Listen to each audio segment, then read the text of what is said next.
Bon, Bezrat Hashem, on va voir la paracha de Vaïra.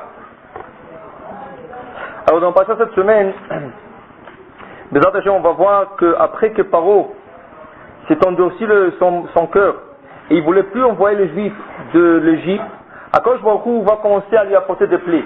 Et toutes ces plaies-là, c'est pour l'enseigner comme quoi il y a un Dieu qui a créé ce monde. Paro ne croyait pas en Dieu. Comme la Torah nous dit, à un certain point que Moshe et Aaron, quand ils sont arrivés pour la première fois chez Paro, il les a posé la question, qui est Dieu? Ça veut dire quoi? Lui, ils disent le Midrash, il avait un livre avec des registres de tous les dieux qui existaient au monde. Tous les idoles, tous les dieux possibles, imaginaires, ils étaient dans son livre. Mais quand il a écouté le nom d'Hachem, il a dit, je ne le trouve pas dans mon livre. Alors il dit, qui est Dieu? Qui est ce Dieu que je dois l'écouter? Alors quand beaucoup lui dit, Shalach et Ami, envoie mon peuple, parce que sinon, ça serait d'une autre manière que tu les envoyeras. Et il ne veut pas, absolument pas. Alors là, on commence dans la paracha, on va parler de 7 plaies, et la semaine prochaine, les attachés, on va compléter avec 3 autres plaies. Alors on a Dam, Sfardea, Kini, Marov, Dever, Shrin, Barad. Ça s'arrête à la plaie de grêle, et la paracha, la semaine prochaine, ça va continuer. Ce que je vais vous parler aujourd'hui, c'est quelque chose, je dis tout de suite, c'est pas mystique, c'est pas logique, mais c'est quelque chose qui nous accompagne chaque jour. Et des fois on ne fait pas attention, mais peut-être à travers la paracha on fera plus d'attention. Alors regardez, Akadosh Baruch Hu, voilà, il envoie la première plaie. La première plaie c'est quoi? C'est Dam, le sang. Qui c'est qui doit faire? Qu'est-ce qu'on doit faire? Moshe et Aaron sont envoyés frapper le Nil. Moshe ne veut pas le faire. Pourquoi il ne veut pas le faire? Il a dit, le Nil qui m'a sauvé quand j'étais bébé, je n'arrive pas à le frapper. Il a donné à son frère Aaron qu'il a frappé. Il a frappé, l'eau a tourné en sang. Maintenant, Paro, il demande à ses magiciens, est-ce que vous êtes capables de faire la même chose? Ils disent non. Non, on ne peut pas enlever, ils voulaient enlever la plaie, ils ne pouvaient pas. Mais on peut peut-être faire quelque chose d'identique. Ils ont pris de l'eau, ils l'ont retourné en sang. Qu'est-ce qu'ils ont fait? Ils ont empiré la situation. Au lieu d'enlever la plaie, ils ont ajouté sur la plaie. Ils n'ont rien gagné. Et tous les poissons sont morts. Ils ne pouvaient plus irriguer leurs champs. Alors ça veut dire que la situation est devenue pire.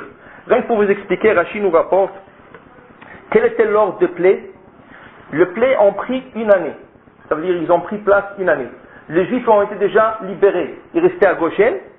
Et à Goshen, il n'y avait rien. C'est rien qu'en Égypte qu'il y avait tout le plaies. Maintenant, qu'est-ce qui se passe?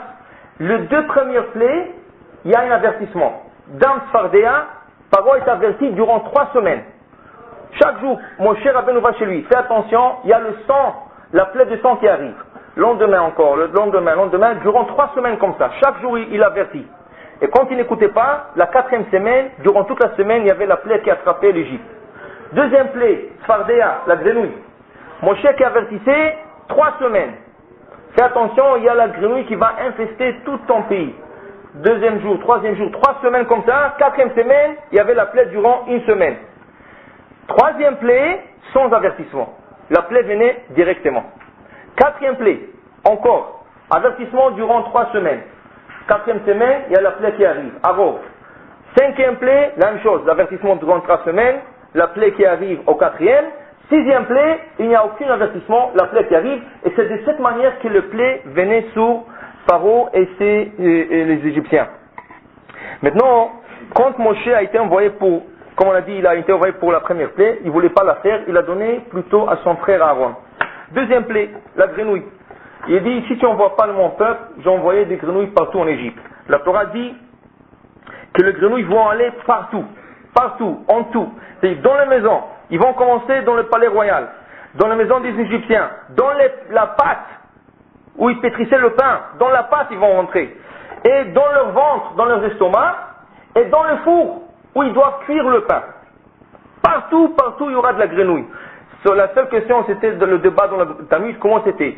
Est-ce que c'est des petites grenouilles qui allaient partout, ou c'est une grande qui est sortie du Nil, et les Égyptiens qui ont essayé de la frapper et la tuer, et quand ils frappaient, plus qu'ils frappaient, plus de grenouilles qui sortaient de sa bouche, et ils ont rempli le pays avec de grenouilles. Maintenant, on va voir quelque chose. C'est écrit que, beaucoup plus tard, quand le peuple d'Israël va s'installer sur son pays, et Après, il y aura le temple qui va être construit. Et malheureusement, le temple va être détruit. On va être exilé à Babel. Quand on va être à Babel, c'est le roi Nebuchadnezzar, qui va nous exiler. Là-bas, le roi, il se croit tellement grand, il se construit toute une idole, une grande statue.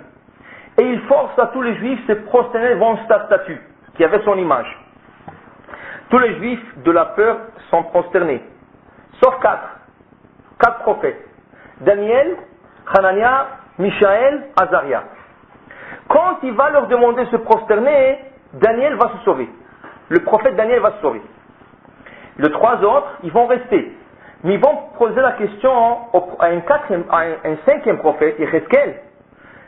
Regarde, il nous force à se prosterner. Sinon, il va nous jeter dans un four en feu, avec du feu. Qu'est-ce qu'on fait? On se prosterne ou pas?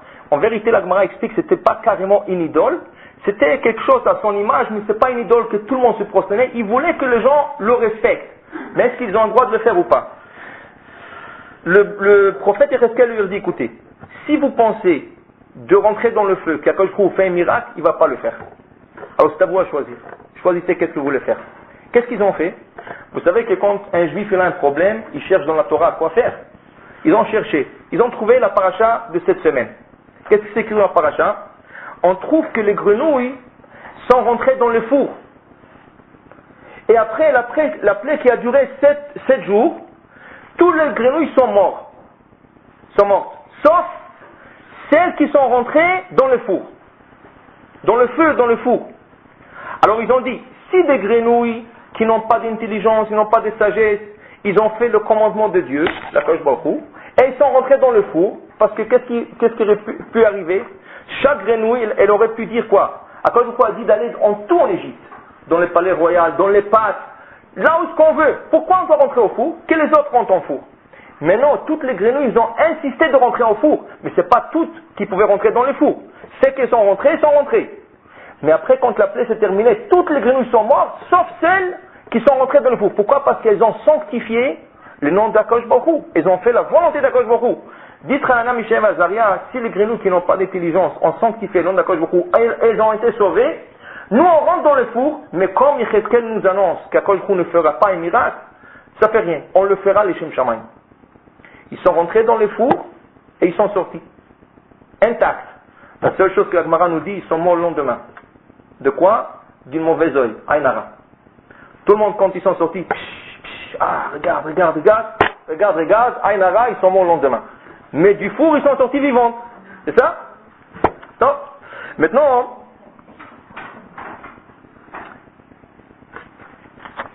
eux, ils ont appris ils ont appris de quoi? Des animaux, des créatures d'Akadosh Baruch Hu.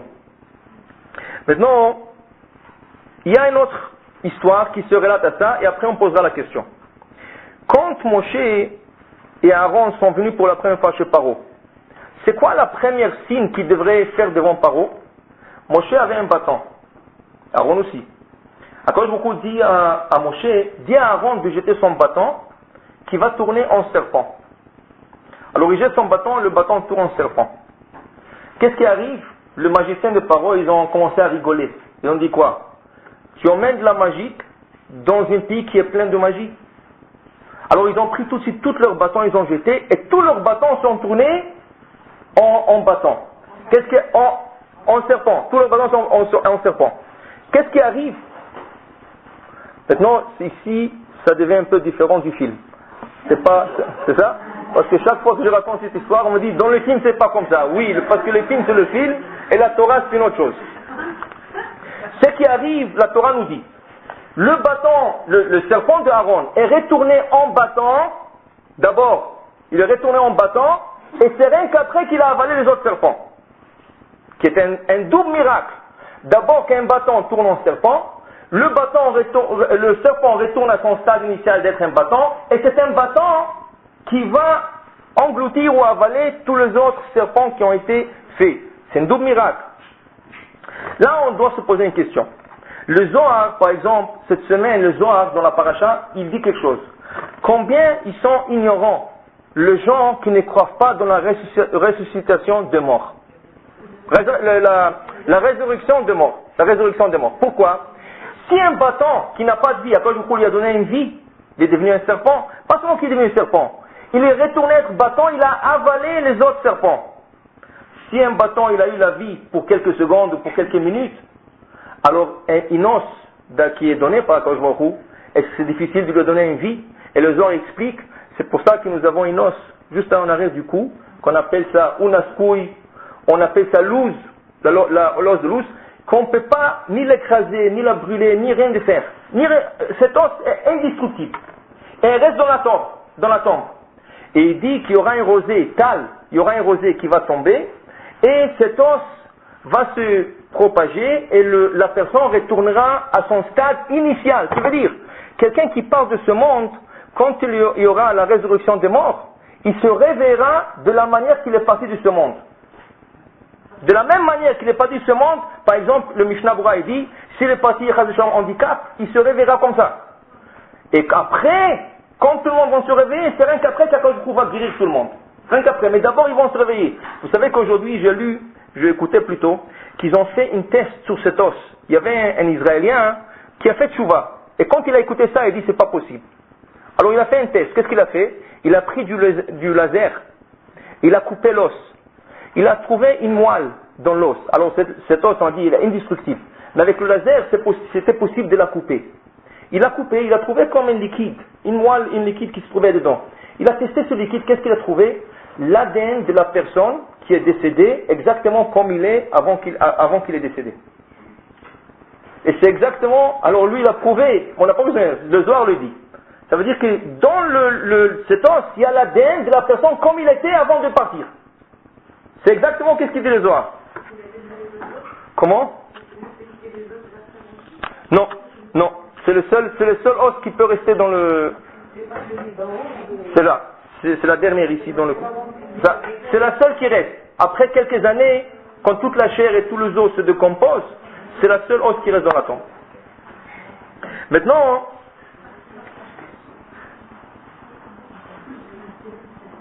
il faut comprendre le grenouille.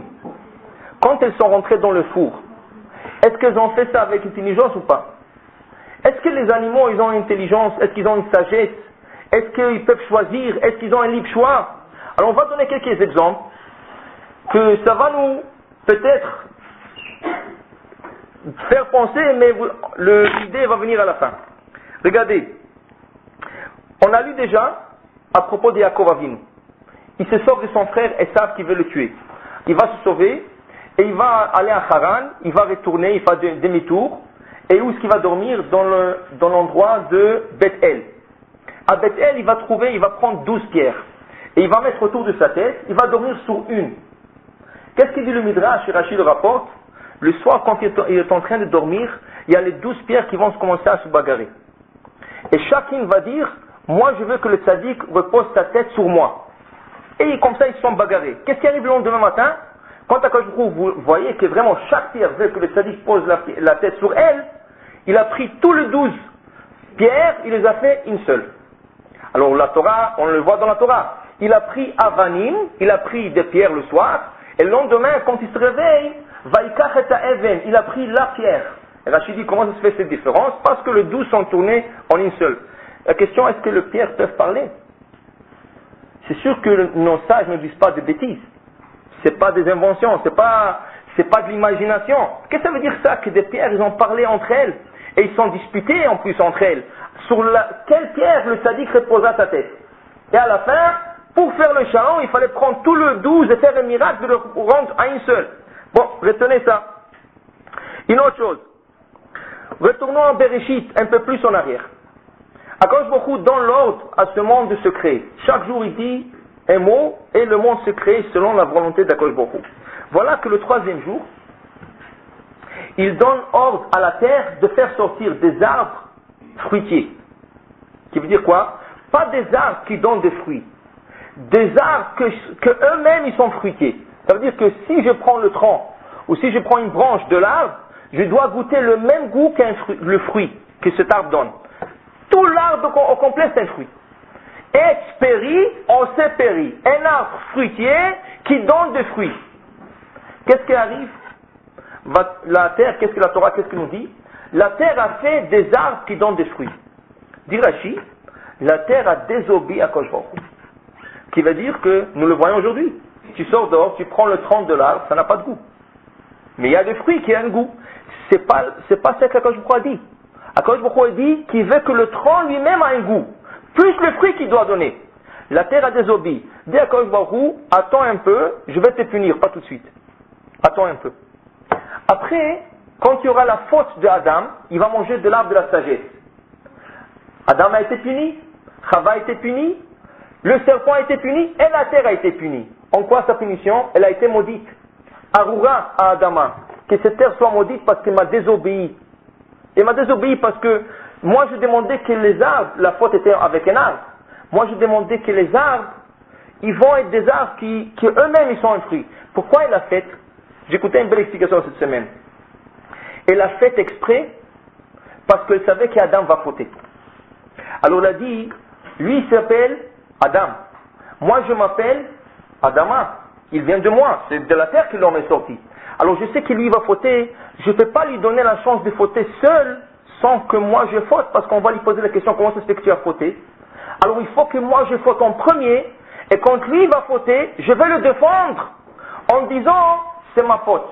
Il est venu de moi j'ai fauté, et comme il est créé de moi, c'est pour ça qu'il a fauté, pour défendre Adam Arishon. Ça veut dire qu'il y a toute une pensée derrière la terre. Ça veut dire la terre, il fait tout un calcul. Pour Adam Arishon, elle désobéit à Akadosh Baruch Hu. Elle va être punie à cause de ça. Mais elle va être punie avec une raison. Ça veut dire qu'elle avait sa raison de faire. En plus, elle a désobéi à Akadosh Baruch Hu quand le même jour, les deux frères, Caïn et Hevel, ils vont se bagarrer. Et qu'est-ce qui arrive? Caïn tue Hevel, la terre va s'ouvrir pour prendre Hevel. Akadosh Baruch Hu, quand il arrive, il dit à la terre, de quel droit tu as avalé Hevel? Tu n'avais pas le droit de l'avaler, il fallait le laisser sur terre, pas sous la terre, et il va la punir. Mais cette fois, il va faire sa réparation. Il ne va pas être puni tout de suite, il va faire sa réparation. Quand? Beaucoup de générations plus tard, quand il y aura Moshe et Korach qui vont se disputer, les deux sont la réincarnation, dit le Zohar, la réincarnation de Caïn et Hevel. Moshe c'est Hevel, Korach c'est Caïn, mais cette fois ça va être le contraire. Au lieu que Caïn tue Hevel, c'est Hevel qui va tuer Caïn. Il ne va pas le toucher, mais c'est la terre qui va s'ouvrir une deuxième fois pour avaler cette fois le mécréant et pas le tzaddik. Ça serait la réparation de la terre. Posez-vous la question. Tous ces calculs de la terre, le troisième jour de la création, quand je lui demande de faire un arbre fruitier qui donne des fruits. Elle désobéit. Pourquoi? Parce qu'elle pense, je vois déjà 3 jours plus tard, quand il y aura Adam, il va fauter. Alors je ne veux pas qu'il faute seul, il faut que moi je faute avec lui. Pour qu'on trouve la raison pourquoi il a fauté. Comment est-ce qu'une terre, elle ne voit pas, elle ne parle pas, elle n'écoute pas, comment est-ce qu'elle a fait tous ces calculs? Quoi? C'est pas de la bêtise, c'est le Zohar qui le dit. Alors comment on comprend cela? Et plus tard, on dit qu'elle a fait sa réparation avec Moshe et Korach. Quoi? Elle se rappelait de tout ce qui s'est passé il y a longtemps, et elle a fait une réparation. Comment ça marche exactement? Alors nous avons déjà les grenouilles qui sont rentrées dans le four. Nous avons le bâton qui est tourné en serpent. Ensuite, il a avalé tout le serpent. Nous avons le pierre de Yaakov Avinu. Et nous avons la terre dans Maaseh Bereshit. Donc, on va voir un peu plus. C'est écrit dans la Torah, il y a un commandement d'Akadosh Baruch Hu de construire un misbeach. Misbeach, c'est un hôtel. Ou sur cet hôtel, on va faire des sacrifices. Comment il est construit? Il est en cuivre. Il est 4 côtés de cuivre, mais à l'intérieur, il est vide. Qu'est-ce qu'on met à l'intérieur? On met de la terre. Alors, c'est du cuivre, entouré de cuivre, mais à l'intérieur, c'est de la terre. Qu'est-ce qui arrive quand on voyageait dans le désert? On faisait sortir le cuivre, la terre restait à sa place, et on voyageait. Et là, quand on arrivait à un autre endroit, on le place, on remplit avec de la terre, et c'est de là-bas on fait des sacrifices. Pour monter sur le Mizbeach, qui était 1,5 mètre de haut, pour monter, il fallait faire une rampe. Maintenant, la Torah nous avertit. La rampe que vous allez faire, il faut qu'elle soit lisse. Ce n'est pas des escaliers que je vous demande. C'est une rampe lisse. Et pourquoi? Pourquoi une rampe lisse et pas des escaliers? Dit la Torah le dit. Parce que quand le Kohen monte sur les escaliers, il distance ses pieds, la pied droit du pied gauche. La pierre en bas peut voir la nudité du Kohen. Tandis que si c'est une rampe, le Kohen peut prendre des petits pas. Et d'ailleurs, le Kohen, quand il marchait dans le Beth Amikdash, l'orteil qui touchait le talent. Ils prenaient des petits pas. Alors quand c'est une rampe, il n'y a pas la pierre qui va avoir la nudité du Kohen, et comme ça on respecte la pierre. C'est pour respecter la pierre. Posez-nous la question encore. Un commandement de la Torah d'Akadosh Baruch Hu, de faire une rampe et pas des escaliers pour monter sur l'autel. Pourquoi? Pour respecter un sentiment d'une pierre. Pour que la pierre ne voit pas la nudité d'un Kohen, parce que quand tu marches, alors tu fais une rampe. Est-ce que la pierre, elle pense, est-ce qu'elle a un sentiment, tu peux la blesser? Pourquoi la Torah donne ces commandements? On retient. Maintenant, une autre chose. Dans le Talmud, dans le Midrash, il est rapporté qu'il y avait un palmier. Vous savez que dans le palmier, il y a le mâle et la femelle. Ça, on peut le voir, c'est comme ça, c'est difficile de voir, mais ça, on peut le voir sous côte. Quand on a un loulav, vous pouvez voir sur le loulav s'il vient d'un palmier mâle ou femelle. Le sel de la femelle, ils sont plus larges, et ils sont plus verts. Les autres, ils sont plus bruns, et rouges un peu. Et on dit qu'il y avait un palmier qui ne donnait pas de date. Et on a essayé de faire de greffe. On a greffé des autres arbres et tout, et ne donnait pas de date. Ce palmier ne donnait pas de date. Il y avait un rabbin, Rabbi Tanchuma. D'ailleurs, il a écrit Midrash. Nous avons deux Midrash. On a Midrash Rabbah et on a Midrash Rabbi Tanchuma.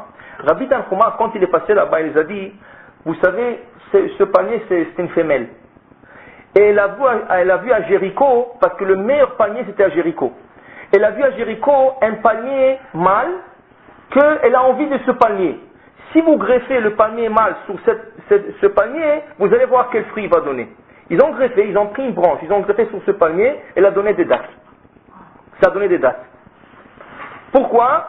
Parce que ce palmier, cet arbre, c'était une femelle qui avait envie d'un arbre mâle qui se trouve à Jéricho. Elle l'a vu à Jéricho, elle avait envie de lui. Et d'ailleurs, c'est comme ça, vous savez que dans le palmier, comment est-ce que le palmier donne des dates? Vous savez que sur le palmier mâle, il y a des fleurs. Et avec le vent, quand le vent transporte les fleurs, il tombe sur le palmier femelle, et c'est comme ça qu'ils donnent des dates. Il y a de la reproduction même dans le palmier. Et c'est comme ça qu'ils donnent des dates. Alors, qu'est-ce qu'on voit encore? Un palmier, un arbre, qui pense sur un autre palmier, qui se trouve de l'autre côté d'Israël. Alors, comment on doit comprendre tout cela? Donc, maintenant, avec toutes ces questions, il faut arriver à la conclusion, à la réponse. Il faut savoir qu'aujourd'hui, si on aurait dit, il y a quelques années, on aurait cru que celui qui a dit, il est fou. Parce qu'on aurait dit, ça c'est des histoires inventées pour arranger ton midrash comme tu veux. Aujourd'hui, c'est prouvé scientifiquement. C'est ça? Comment? Aujourd'hui, il y a quelqu'un, pas aujourd'hui, il y a quelques années déjà, il y a quelqu'un qui travaillait dans le détecteur de mensonges. Et il avait un break, il n'avait rien à faire. C'est pas un juif, c'est un goy. Il n'avait rien à faire. Et là, il veut s'amuser, il veut se détendre. Qu'est-ce qu'il fait? Il prend les électrodes de la machine, il les branche sur une plante qui était à côté de lui. Et il voit que l'aiguille commence à bouger. Il dit, c'est pas possible. Alors il dit, je vais aller un peu plus loin. Il dit, peut-être c'était sur le hasard ou chose comme ça. Il a pris une allumette. Il a allumé, il voulait brûler la plante. Et là, l'aiguille a sauté. Avant qu'il la brûle, rien qu'il a approché, il a sauté. Vous savez qu'est-ce qu'il a fait? Il a laissé son travail, il avait un bon poste, il a fait beaucoup d'argent. Il a laissé son travail, il a commencé à faire toute une recherche sur le sentiment des plantes. Il a trouvé des choses extraordinaires. C'est ça, toutes les plantes ont des sentiments. Au niveau scientifique, toutes les plantes ont des... Comment? Ils ont fait un test. Ils ont fait rentrer, par exemple, ils ont pris une plante dans une chambre. Qu'elle était là-bas plusieurs mois. Et ils ont fait rentrer deux types de personnes.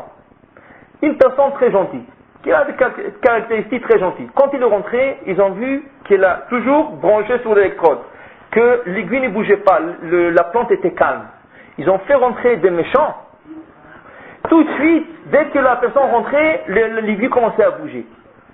Là, ils voyaient que vraiment c'est... Non. Ça, c'était aux États-Unis. Après, il y avait 7000 chercheurs qui sont embarqués sur l'étude. En Angleterre, en Russie, en plusieurs endroits.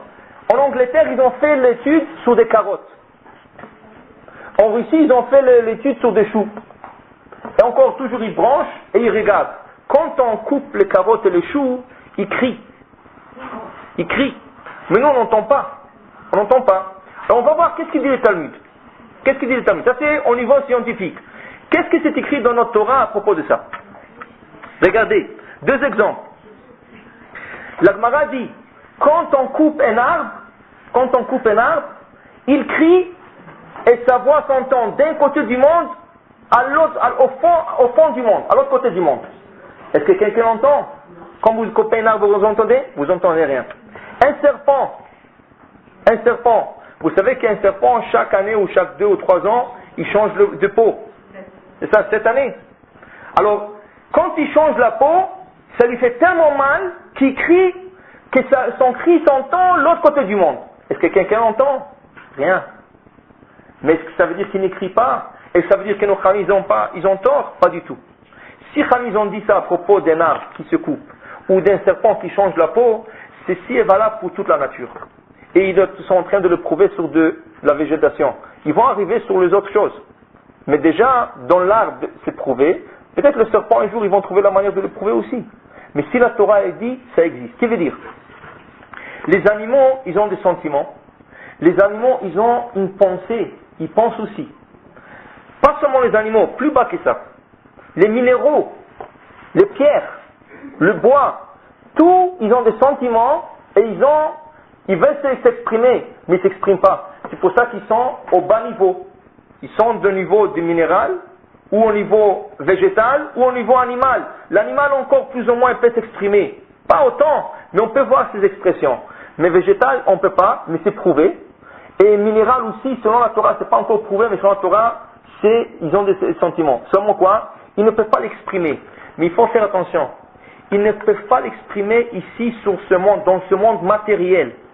Nous vivons dans un monde matériel, tout est caché. Même notre âme est cachée. Notre âme se trouve dans notre corps, c'est caché. Est-ce qu'on sait exactement qu'est-ce que notre âme ressent quand on fait un péché? On ne sait pas. Mais notre âme, apparemment, dit le Zohar, elle se sent très mal. Quand quelqu'un fait un péché, s'il a une bonne âme, il regrette tout de suite. Il regrette. Tu fais un péché, bon, tu as profité, tu as fait n'importe quelle raison, 5 minutes, 10 minutes, 1 heure après, 1 journée après, 2 journées après, tu te sens mal. Pourquoi? On croit que c'est nous, c'est pas nous, c'est l'âme. Mais elle ne veut pas s'exprimer. Elle envoie ce message. Des fois c'est capté, des fois c'est pas capté. Même les plantes, même les minéraux, ils envoient des messages. Le problème c'est qu'on n'arrive pas à les entendre. Mais est-ce que Khamim ne reconnaissait pas? Oui, il reconnaissait. Par exemple, le Zohar, il dit aujourd'hui, dans la paracha de cette semaine, il dit à propos de ce bâton de Moshe. Le bâton qui est tourné en serpent, il est retourné en bâton, il a avalé les autres serpents. Il dit que ne croyez pas que vous pouvez faire un péché dans une chambre fermée, que personne ne vous voit.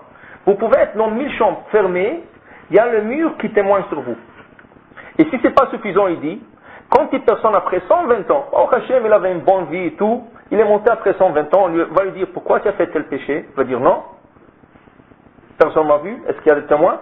Qu'est-ce qu'il va faire? Il va faire sortir les planches du mur ou les briques du mur. Il va appeler une brique, il dit, viens ici toi. Tu te rappelles à celui-là? Dis-lui exactement qu'est-ce qu'il a fait. Et là, la brique va témoigner sur lui. Ça veut dire que la brique, elle a des sentiments. Pourquoi? Parce que la brique se sent mal. Seulement, elle ne peut pas crier. En plus, j'ai trouvé un médrage très intéressant. Aujourd'hui, quand on fait un péché, personne ne peut nous arrêter. Mais la Hatid Lavo, à un temps à venir, par exemple, quelqu'un qui va aller à côté d'une figue, Shabbat, il voudra arracher une figue, c'est péché. Même au temps messianique, ce sera péché. Aujourd'hui, personne ne va l'arrêter. Mais au temps messianique, c'est la figue qui va crier Shabbat. Et va lui dire, attention, ce Shabbat, tu n'as pas le droit de me couper. Ça veut dire que ça va prendre une autre forme. La nature va prendre une forme que c'est elle qui va se prononcer et va s'exprimer, va te dire Shabbat, tu n'as pas le droit de couper. Pour n'importe quel péché, le Midrash prend ça comme exemple, il dit pour n'importe quel péché, la nature va nous avertir à propos du péché, comme ça, c'est pour ça que le temps messianique, en quoi ils seront différents de ce temps. Aujourd'hui, quand une personne veut faire un péché, il se sent mal après, mais le péché a été fait. Il n'y a personne pour l'arrêter, parce que personne ne le voit. Mais au temps messianique, la nature, c'est elle qui va être responsable de l'homme. Et pourquoi la nature? Alors je pensais, pourquoi la nature? Parce qu'on vient de la terre. Tout sort de la terre. Les arbres, les herbes, Tout le monde sort de la terre, les hommes, les animaux, tout le monde sort de la terre. Et la terre se sent responsable maintenant pour l'homme. Elle qui a fait la faute, le troisième jour, parce qu'elle savait que la dame va faire la faute, et vous ne voulez pas le laisser seul faire la faute, mais en temps messianique, c'est elle qui va avertir l'homme, tu ne feras plus la faute. C'est moi qui va te protéger. Tu viens de moi, tu es créé de moi, maintenant c'est moi qui va te protéger, c'est moi qui ne va pas te laisser de faire de péché. Alors pour ça, on va comprendre, si on veut prendre tout, les pierres, quand Yaakov il a mis sa tête par-dessus une pierre, elles ont commencé à se disputer. Pas ici en bas. Ici en bas, on ne pouvait rien voir. Si tu aurais eu la chance d'être spectateur sous le moment qu'Yaakov a posé la tête par-dessus la pierre, tu n'aurais rien vu. Tu aurais vu 12 pierres, c'est tout. Mais en haut, dans le ciel, il faut comprendre, on est connecté, chacun est connecté avec 2 fils en haut. Le Zohar explique que les 2 fils se trouvent dans les narines. On a 2 fils ici qui sont connectés en haut. Et tout ce qu'on fait ici est répliqué en haut. Même le minéraux, le végétal, tout est connecté en haut. Quand on dit quelqu'un qui fait un grave péché, vraiment grave, il va manger exprès Yom Kippour. Il fait exprès, il dit pour moi Kippour ça ne vaut rien, il mange Kippour. Qu'est-ce que la Torah dit, Chas v'Shalom? Karet. Il sera étranger. C'est quoi étrangement que la Torah parle? Étrangement, ça veut dire tout ce qu'Akadosh Baruch Hu fait, il coupe ces 2 fils. Il dit tu es seul, débrouille-toi. Il coupe ces 2 fils, il dit jusqu'à maintenant tu étais connecté à moi, maintenant tu veux rien savoir de moi, moi aussi non plus. Il coupe. Et là il faudra reconnecter avec la tchouva, il doit faire tchouva forte et tout ça, pour reconnecter ces fils de nouveau, pour être connecté à Kadosh Baruch Hu. La même chose, quand on dit que les pierres pensent, elles parlent, et elles se disputent entre elles pour que le tzaddik pose la tête, ça veut dire que ces pierres, pas ici, en haut ils bougent, en haut ils parlent, en haut ils s'expriment, pas ici, parce qu'ici c'est un monde physique, c'est un monde matériel, en haut c'est un monde spirituel. Là-bas ils parlent entre elles, et Akadosh Baruch Hu écoute. Et quand Akadosh Baruch Hu, vous voyez les pierres se disputer, il les a tournées en une seule pierre, pour que le tzaddik puisse se reposer la tête sur toutes les 12 pierres. La même chose pour le bâton d'Aaron, la même chose pour les grenouilles. Les grenouilles, qu'est-ce qu'elles ont dit? Elles ont dit, si Akadosh Baruch Hu nous donne l'ordre de rentrer dans le four de l'Égypte, c'est vrai que chaque grenouille pouvait dire, mais l'ordre était de rentrer partout en Égypte. D'aller dans leur maison, dans le palais royal, dans leur ventre, de rentrer dans les pattes. Mais les grenouilles ont dit, si on veut faire vraiment la volonté d'Akadosh Baruch Hu, si on va dire tous, on va aller ici, on va aller là-bas, personne ne rentrera dans le four, et là l'ordre d'Akadosh Baruch Hu va s'annuler. Alors d'abord on va remplir les fours, c'est la première chose. Après, s'il n'y aura plus de place, on montrera le reste de place. Et comme elles ont fait la volonté d'Akadosh Baruch Hu avec une bonne intention, dit Akadosh Baruch Hu, celles les premières qui sont rentrées dans le four seront sauvées. Et c'est de là-bas que Hanania, Michel, Vazaria, qu'ils ont compris, c'est des prophètes. Ils ont dit, pourquoi est-ce que les grenouilles sont rentrées dans le four? Qu'est-ce qui les a donné cette envie de rentrer? Parce qu'ils voulaient faire la volonté d'Akadosh Baruch Hu. Si elles, qui dans ce monde matériel, n'ont pas de sentiments, c'est ça comme ça qu'on le préçoit, alors Akadosh Baruch Hu, ils ont dit, Kalvachom en nous. À plus forte raison nous, qui nous avons des sentiments dans ce monde, nous avons une pensée, nous avons la logique dans ce monde, il faut qu'on rentre dans les fours pour faire la volonté d'Akadosh Baruch Hu. Plus de ça, j'ai vu une histoire, vous savez, Bezrat Hashem, que dans la semaine prochaine, c'est la loi de Saint-Vénéré Rabbi Israël Abochatera, Baba Saleh. Lui, apparemment, quand il est sur le marché pour faire le marché de Shabbat, il achetait, par exemple, des melons, ou n'importe quoi, il prenait le fruit ou le légume, et il le mettait à côté de son oreille. Les gens le voyaient dans le marché, en équivoque, il achetait un melon, il faisait comme ça, il écoutait, après il le posait. Il prenait un autre, jusqu'à qu'il a trouvé celui qu'il veut.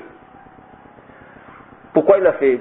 Qu'est-ce qu'il y a à entendre? C'est ça? Mais il faut avoir de bonnes oreilles. Parce qu'il y a des neshamot dans ces fruits. Il y a des neshamot qui sont réincarnés dans ces fruits. Alors lui, écoutez, quel neshama se trouve où pour faire la réparation? C'est pour ça que son grand-père aussi, Rabbi Yaakov Bachatera, qui ça a été la semaine dernière, c'est ça, le Chav Tevet. Lui, quand il faisait ses ilulot, c'était toujours avec de grands poissons. Il a insisté d'avoir des grands poissons. Pourquoi? Il disait parce que dans ce grand poisson, une fois j'ai vu, ils ont attrapé un poisson qu'il fallait tout un camion pour l'étaler sur le poisson. Tellement grand le poisson était, il disait que ce poisson, il y avait une neshama d'une grande sadique qui s'est réincarnée dans ce poisson. Et chaque fois qu'il faisait ses ilulot, il disait, nous on croit que ces poissons ou ces pierres, ils n'ont pas de neshama, mais ils ont une neshama comme nous. un différent niveau de Neshama. C'est différents niveaux. Mais ils ont des sentiments, ils pensent. Nous, on ne le voit pas parce qu'on est bloqué avec le matériel. Mais ce tzadikim à ce niveau, on va saler son grand-père, Allah Shalom, mais tous ces grands tzadikim, il peut voir, il fait savoir exactement tout ce que se passe. C'est pour ça que ce tzadik, il a insisté d'écouter les fruits avant de les acheter. Maintenant, il y a une autre chose. Ça, c'est quelque chose qui est très recommandé aux femmes, surtout, de le dire. Vous savez qu'il y a ce qu'on appelle Perek Shira. Perek Shira, c'est un chapitre dans le Talmud qui parle de toutes les chansons des animaux. Perek Shira, c'est le chapitre de la chanson, qui veut dire, vous savez que chaque animal, dans la nature, elle a un verset de Tehillim qu'elle chante. Comme nous, on a expliqué une fois. Nous avons, par exemple, nos noms, et chacun, il a un verset qui commence et qui termine par la première et la dernière lettre de son nom.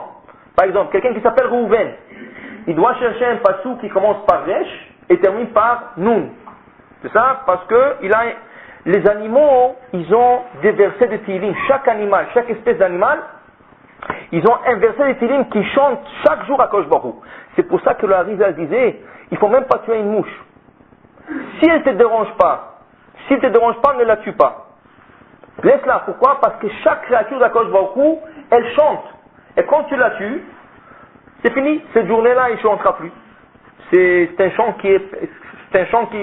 qui va être perdue. Et ça, je ne parle pas des araignées, je ne parle pas des fourmis, je ne parle pas des souris, je ne parle pas de tout ça.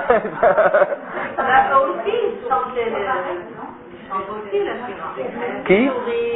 C'est ça. Mais seulement les souris sont méchants des fois. Alors on dit à Balor Gechash Kem Lorgo. Celui qui vient te tuer, tu as le droit de le tuer en premier. S'ils restent à leur place, ils peuvent chanter en tant qu'ils veulent. Mais s'ils viennent à votre place, alors là vous avez le droit de vous défendre. Bon, alors pour dire, ce Perek Shira, retourner à ce Perek Shira, le Perek Shira c'est un chapitre il prend chaque animal, chaque espèce des animaux, et il dit quel verset il dit. Par exemple, il dit, je sais pas, le cheval quand il est né, il dit ça. Le chien quand il aboie, il dit ça. Le poisson dans la mer, il dit ça. Comment? Il y a un disque, oui, ils ont fait un disque pour les enfants maintenant. C'est ça? Mais plus que le ciel, toute la création chante à Akadosh Baruch Hu. C'est pour ça qu'on dit qu'il ne faut pas détruire, il ne faut pas... Si quelque chose ne nous dérange pas, il faut le laisser dans la nature pour qu'il loue à Akadosh Baruch Hu, parce que son existence elle-même c'est un chant à Akadosh Baruch Hu. Alors c'est très conseillé de le lire chaque jour, le Perek Shira. C'est pas long, c'est peut-être 10 ou 12 pages, le Perek Shira, c'est pas long.